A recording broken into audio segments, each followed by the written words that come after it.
मध्ये जो विषय मागच्या अधिवेशनामध्ये झाला होता या संदर्भामध्ये हक्क भंग समितीकडे हा विषय दिला होता। आज आपल्या सर्व टीव्ही चॅनलच्या माध्यमातून अहवाल माननीय अध्यक्ष महोदय यांच्याकडे केला आहे। कायदे मंडळ सर्वोच्च आहे। कायदे मंडळाचा सन्मान राखणं लोकप्रतिनिधी म्हणून माझी जबाबदारी आहे, आमचं कर्तव्य आहे। जो काही निर्णय विधिमंडळातून दिला जाईल त्या निर्णयाच्या अधीन राहून आम्ही ज्या काही सूचना दिल्या जातील त्याचं पालन करतो। सर, एक सांगलीमध्ये जत तालुक्याचे नाही नाव नाही रे ते जरा बघा, मी अशी मागणी करत आहे राज्य सरकारकडं आणि तशा पद्धतीची लक्षवेधी मांडलेली आहे की जतला नेहमी दुष्काळी भूमी म्हणून बघितलं जातं, परंतु मी आता 1 वर्ष झालं मला जतचा आमदार होऊन मी सर्व भागात फिरल्याच्या नंतर माझ्या काही बाबी लक्षात आल्या की या जत तालुक्यामध्ये काहीतरी वेगळंपण आहे। रामायण महाभारतापासूनचा इतिहास हा जत तालुक्यामध्ये लपलेला आहे।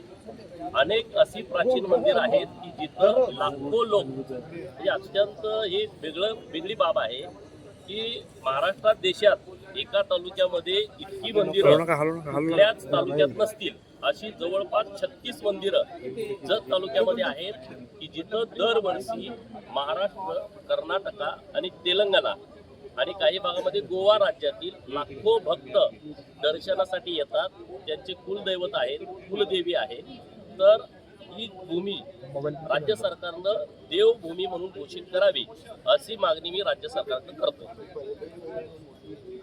ते मोठ्या प्रमाणामध्ये याचं एक सर्किट तयार करावं, त्या दृष्टिकोनातून सर्व सोयी सुविधा एकत्रितपणे सर्व मंदिराचा आराखडा विकसित करावा आणि मग महाराष्ट्रातून देशभरातून मोठ्या प्रमाणामध्ये लोक जतला येतील आणि त्यासाठी ज्या पायाभूत सुविधा निर्माण करणं आवश्यक आहे ते राज्य सरकारनं करावं अशी मागणी आमची सरकारकडे आहे।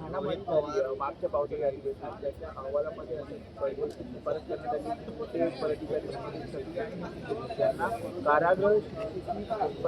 बघा, मी आता तुम्हाला नम्रपणे हेच सांगितलं की विधिमंडळ हे सर्वोच्च मंडळ आहे। विधिमंडळ त्यांच्या अधिकारामध्ये जे काही सूचना देतील किंवा ज्या काही शिक्षा देतील त्या शिक्षा मान्य करून आम्ही त्या आदेशाचं पालन करू। आता काय त्यांनी शिफारस केली मला माहीत नाही, आपल्या माध्यमातून आम्हालाही कळतं। त्या घटनेनंतर सुद्धा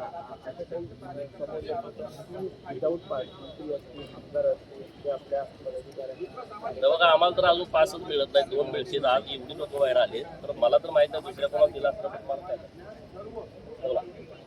रोहित पवार यांनी म्हटलंय की महानगरपालिकेच्या निवडणुका होतील आणि तिन्ही पक्षाचे जे प्रमुख आहेत त्यांचा कायमस्वरूपी घटस्फोट। रोहित पवारला म्हणा तुझं बळ बाकीच्याचं घटस्फोटाचं राहू दे, तुझी काळजी घे नीटपणे, काही लेक्चर देत बसू नको। एवढा पण मोठा नाहीस की ज्या तिन्ही पक्षाच्या प्रमुखाला सल्ला देतील, आपल्याला ऐकीप्रमाणे राहा म्हणा।